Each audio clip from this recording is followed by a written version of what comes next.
Were you thinking like this is going to be the incubator special place for all these freaks? Or were you just like, I want to be surrounded by art? What were you thinking? I was 23 years old. I had no family at the point, being a lucky human being born where if $13,000 that I put into the physical first version of the knit like went away, which was my fake college savings that my dad didn't need to have me, from my bar mitzvah and beer can collection like that used for college. Like had that gone away and I just couldn't make it, I could go back to Wisconsin with my tail between my legs.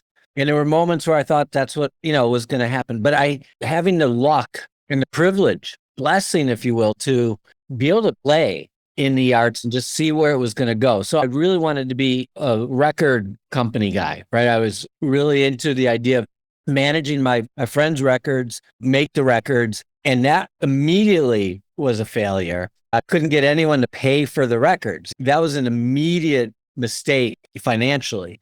And then I found this old office on Houston Street, and I thought, you know what? I'm paying whatever I was paying, $750 a month in my apartment on East 10th Street to live.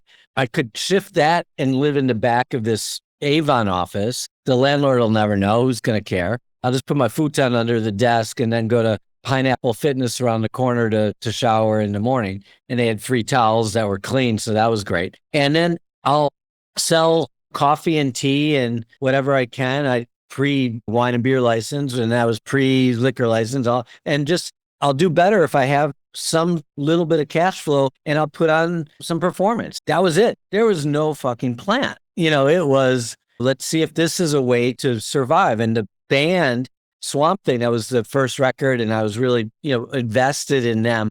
They owed me so much money from being a manager, which is really, when you're 20 years old, it's really just who's the kid who's got the most money to waste on shit. They owed me, so I kind of inherited the sound system, which became the PA for the first knitting factory. And luckily, in a weird way, after about 2 months of being open, we got broken into in the middle of the night and someone stole our sound system right away.